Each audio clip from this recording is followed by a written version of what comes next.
Friends, welcome back to my YouTube channel. तो जैसे कि हम लोगों ने फिस्कल पॉलिसी की इम्प्लीकेशंस की थी क्लासिकल मॉडल में कि गवर्नमेंट की अलग अलग फिस्कल पॉलिसीज होती हैं, ठीक है, एक्सपेंडिचर पॉलिसीज, टैक्सेशन पॉलिसीज, उनकी वजह से इकोनॉमी की आउटपुट के अंदर, एम्प्लॉयमेंट के अंदर क्या चेंजेस आते हैं, ठीक है। तो वो हम लोगों ने लास्ट वीडियो के अंदर डिस्कस किया था। आज वाली जो हमारी वीडियो है जिसके अंदर हम देखेंगे मॉनेटरी पॉलिसी की इम्प्लीकेशंस, कि मॉनेटरी पॉलिसी के अंदर जब चेंजेस आते हैं, ठीक है। मॉनेटरी पॉलिसी सिंपल, जैसे आरबीआई जो होता है अपना, ठीक है, वो क्या करता है, मनी सप्लाई को कभी बढ़ाता है कभी कम करता है, ठीक है, अलग अलग तरीकों का यूज करके, repo rate, reverse repo rate, bank rate, बहुत सारे उसके पास तरीके होते हैं, ठीक है। क्वांटिटेटिव और क्वालिटेटिव मेजर्स होते हैं। सो बेसिकली मनी की जब सप्लाई में चेंज आता है तब उसकी वजह से हमारी आउटपुट में चेंज क्या आएगा, नहीं आएगा, आएगा तो कैसे आएगा, ठीक है। हमारी एम्प्लॉयमेंट में चेंज होगा नहीं होगा, ठीक है, वेजेस में चेंज होगा नहीं होगा, वो सब हम लोग इसके अंदर देखेंगे। किसके अंदर? हमारी मॉनेटरी पॉलिसी की इम्प्लीकेशंस क्लासिकल मॉडल के अंदर। लेकिन ये क्या है जो क्लासिकल्स ने बताया, ठीक है, ऐसा नहीं है रियलिटी में क्या हो रहा है, ये वो कर रहे हैं हम जो क्लासिकल्स ने बताया कि मॉनेटरी पॉलिसी के चेंज से भाई क्या चेंज आएगा, जो क्लासिकल्स के अकॉर्डिंग। देन हम कीन्स का करते हैं, आगे आगे हम जैसे बढ़ते जाएंगे, अलग अलग इकोनॉमिस्ट के अलग अलग मॉडल करते जाएंगे, ठीक है। तो क्लासिकल्स के अंदर मॉनेटरी पॉलिसी की क्या इम्प्लीकेशंस होती हैं वो हमें देखना है। तो देखो मॉनेटरी पॉलिसी क्या होता है, सबसे पहली चीज, ठीक है। तो मॉनेटरी पॉलिसी क्या होता है? जिसकी वजह से चेंज हो मनी की सप्लाई में, ठीक है। मॉनेटरी पॉलिसी क्या होता है? जिसकी वजह से चेंज होता है, चेंज इन मनी सप्लाई, जिसकी वजह से मनी सप्लाई में चेंज हो, वो मॉनेटरी पॉलिसी होती है।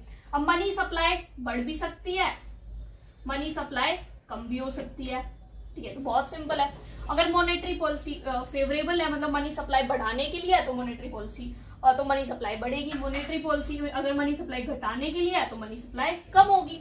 तो मनी सप्लाई बढ़ेगी, मनी सप्लाई कम होगी, उसकी वजह से हमारी आउटपुट, वेजेस, एम्प्लॉयमेंट पे क्या फर्क आएगा, हमें वो देखना है, ठीक है। तो अब हम एग्जाम्पल लेते हैं कि मान लो मनी सप्लाई बढ़ गई, मॉनेटरी पॉलिसी की वजह से मनी सप्लाई बढ़ गई। तो अब मॉनेटरी पॉलिसी से जब मनी सप्लाई बढ़ी तो उसका इम्पैक्ट हम देखेंगे।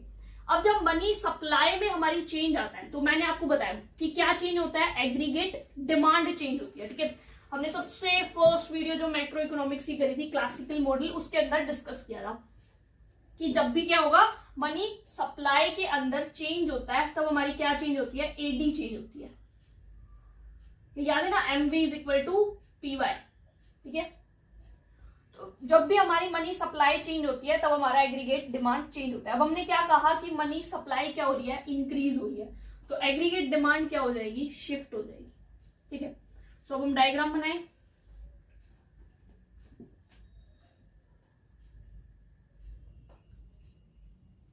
Origin, X axis, Y axis, ठीक है। यहां पर हम लोग क्या लेंगे, आउटपुट, इसको हमने नोट करेंगे वाई से, और यहां पर हम लोग क्या लेंगे, प्राइसेस, जनरल प्राइस, ठीक है, जिसको हम डिनोट करेंगे पी से। तो ये हमारी क्या है, एग्रीगेट सप्लाई जो कि वर्टिकल होती है, ठीक है, और ये हमारी क्या होती है, एग्रीगेट डिमांड होती है। तो और ये हमारा क्या हो गया, जनरली इक्विलिब्रियम आ जाता है। यहाँ पर जहां पर aggregate demand, aggregate supply equal होते हैं वो इक्विलिब्रियम होता है। तो इक्विलिब्रियम में हमारा क्या हुआ, P1 प्राइस और आउटपुट कितनी है, OY1। अब बोल रहे हैं कि मनी सप्लाई बढ़ गई, मनी सप्लाई बढ़ी तो एग्रीगेट डिमांड क्या करेगी, शिफ्ट करेगी। तो अब हमारी एग्रीगेट डिमांड में क्या किया, शिफ्ट, ठीक है। तो अब हमारी एग्रीगेट डिमांड क्या कर गई, शिफ्ट कर जाती है AD1, ठीक है। ये मान लो M0 मनी सप्लाई पे, ये M1 मनी सप्लाई पे, कि मनी सप्लाई बढ़ गई। तो जैसे हमारी एग्रीगेट डिमांड शिफ्ट करी मनी सप्लाई बढ़ने से, is there any change in output, no.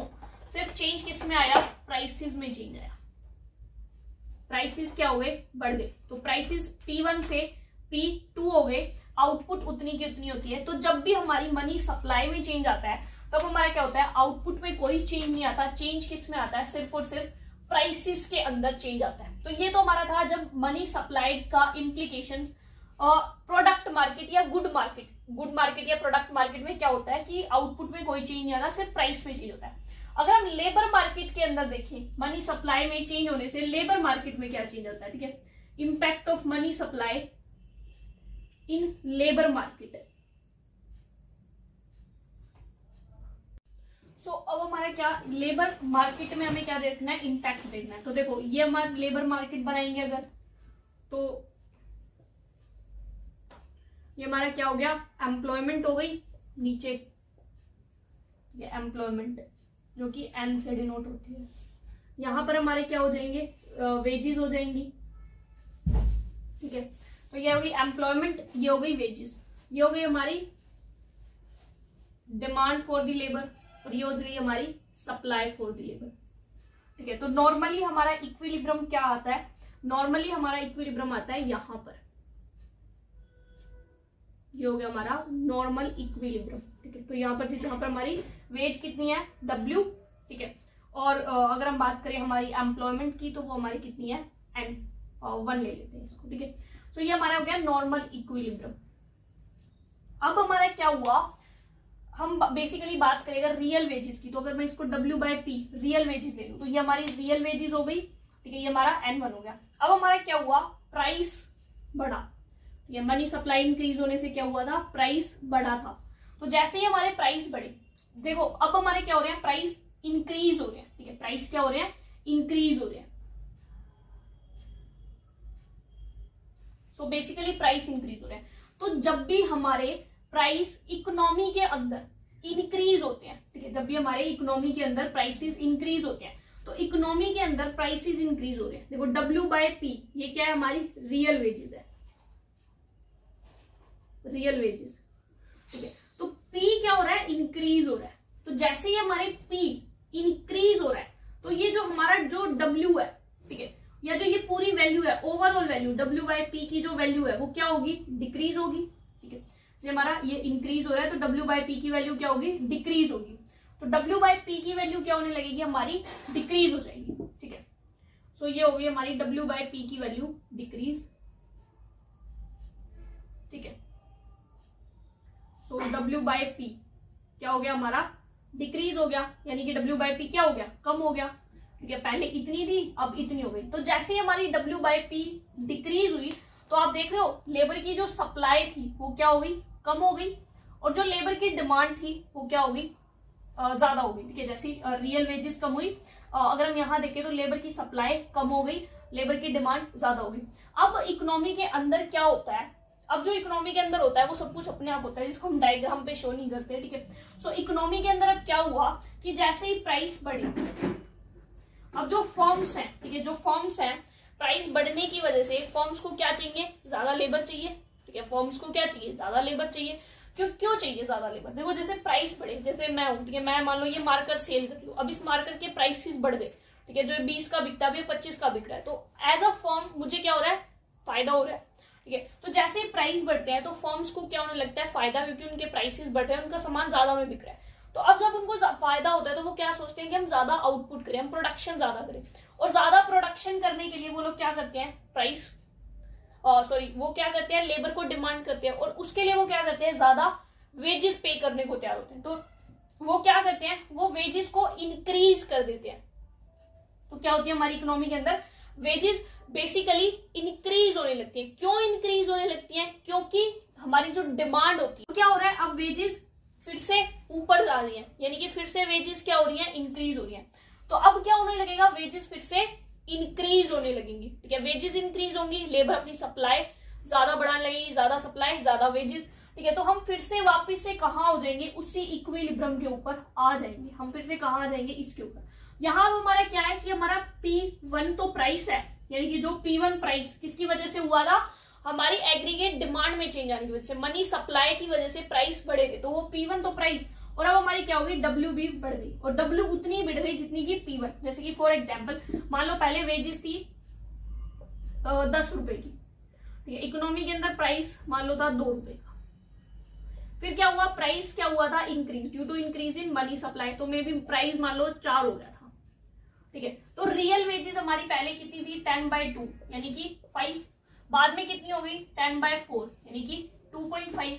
अब क्या हुआ, अब फर्म्स को होने लगे प्रॉफिट, उन्होंने क्या किया, लेबर की डिमांड करनी थी, उन्होंने ज्यादा वेजेस लेबर को देनी शुरू की, वेज प्राइस फ्लेक्सिबिलिटी की वजह से, भाई लेबर समझदार थी, ठीक है। तो लेबर ने अपनी सप्लाई कम कर दी थी जब उनकी रियल वेजेस बढ़ी, ठीक है, और सप्लाई जब उन्होंने अपनी कम कर दी थी, लेबर ने अपनी सप्लाई कम कर दी थी, फिर क्या हुआ, फिर फर्म्स को रियलाइज हुआ कि उनको क्या देने चाहिए, उनको ज्यादा वेजेस पे करनी चाहिए। अगर लेबर चाहिए तो वो क्या करते हैं, फिर वेजेस ज्यादा पे करते हैं, ठीक है। तो फर्म सप्लाई क्या कर देती थी, अपनी कम कर देती थी जैसे ही रियल वेजेस डाउन जाती थी। और फिर फर्म्स को जैसे ही प्रॉफिट दिखते थे तो वो क्या करती थी, डिमांड बढ़ा देती थी लेबर की। तो डिमांड बढ़ती थी, सप्लाई कम हुई थी, ठीक है। तो जिसकी वजह से हम फिर से क्या आए, एक नए पॉइंट पे आए, ठीक है, इक्विलिब्रियम पे, जहां पर हमारी एक नई वेजेस जैसे W1, नई प्राइस P1, तो हम फिर से वापस से हम कहाँ आ गए, उसी लेवल ऑफ एम्प्लॉयमेंट पे, और उतनी ही हमारी रियल वेजेस है, ठीक है।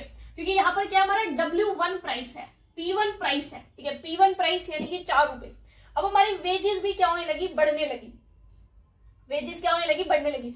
तो ये वेजेस हमारी 10 से हमारी उतनी बढ़ेंगी, ठीक है, हमारी जो वेजेस हैं वो 10 से उतनी बढ़ेंगी कि हम जिससे वापस से 5 पे आ जाए, ठीक है। तो ये देखो, तो हमारा प्राइस तो अब कितना हो चुका है, 4 हो चुका है, ठीक है। वेजेस अब हमारी क्या हो रही है, बढ़नी शुरू हो रही है, और वो तब तक बढ़ेंगी वेजेस जब तक हम वापस से पुराने वाली रियल वेजेस के ऊपर ना आ जाए, ठीक है। तो प्राइस 4, तो ये उतनी बढ़ेंगी जब तक कि हम फिर से पुरानी वाली रियल वेजेस यानी कि 5 पर ना आ जाए। तो ये कितनी हो जाएंगी वेजेस, 20 हो जाएंगी, ठीक है। सो ये क्या दिखा रहा है, अब ये दिखा रहा है हमको 20 वेजेस और 4 प्राइस, ठीक है। यहां पर हम लोग कहां पर थे, जब हमारी 10 वेजेस और 2 प्राइस थे। लेकिन अगर रियल वेजेस देखें तो रियल वेजेस तो हमारी वापस की उतनी ही है, ठीक है। तो ये हमको शो करता है कि जो भी हमारा लेबर मार्केट होती है, ठीक है, लेबर मार्केट के अंदर मनी सप्लाई के बढ़ने से ना तो हमारी एम्प्लॉयमेंट बढ़ती है, ना ही हमारी रियल वेजेस बढ़ती है।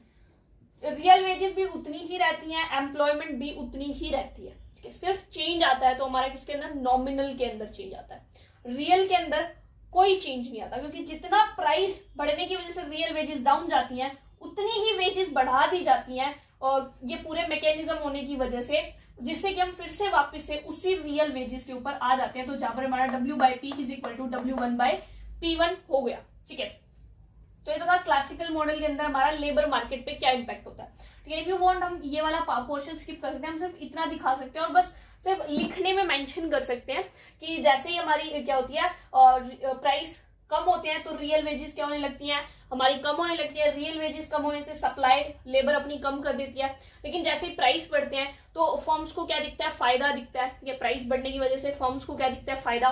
तो फर्म्स क्या चाहती हैं कि वो ज्यादा से ज्यादा प्रोडक्शन करें, जिसकी वजह से वो ज्यादा लेबर की डिमांड करती है, और ज्यादा लेबर की जब वो डिमांड करती है तो क्या होता है, इकोनॉमी के अंदर बेसिकली हमारा लेबर की ज्यादा डिमांड होने की वजह से लेबर को उन्हें ज्यादा वेजेस देनी पड़ती है, जिससे कि फिर से हमारी वेजेस बढ़ने लगती है। तो पहले तो प्राइस हमारे बढ़े, जिसकी वजह से रियल वेजेस डाउन गई, फिर वेजेस बढ़ी क्योंकि फर्म्स ने डिमांड की लेबर की, ठीक है। तो फिर हम वापिस से वहीं पर आ गए जहां पर हमारी रियल वेजेस जितनी पहले थी उतनी ही अब हो जाती है, ठीक है। तो ये हमारा पूरा होता है मॉनेटरी पॉलिसी का लेबर मार्केट पे क्या इम्पैक्ट पड़ता है। तो इससे पता चला कि monetary policy has no impact over the labour market, क्योंकि ना तो एम्प्लॉयमेंट चेंज हुई, ना ही हमारी रियल वेजेस चेंज हुई। सिर्फ चेंज होती है तो नॉमिनल वेजेस चेंज होती है, ठीक है। तो पहले हम लोगों ने क्या किया कि हमारा प्रोडक्ट मार्केट पे क्या फर्क पड़ा, देन हमने किया लेबर मार्केट पे, एंड थर्ड होती है हमारी बॉन्ड मार्केट।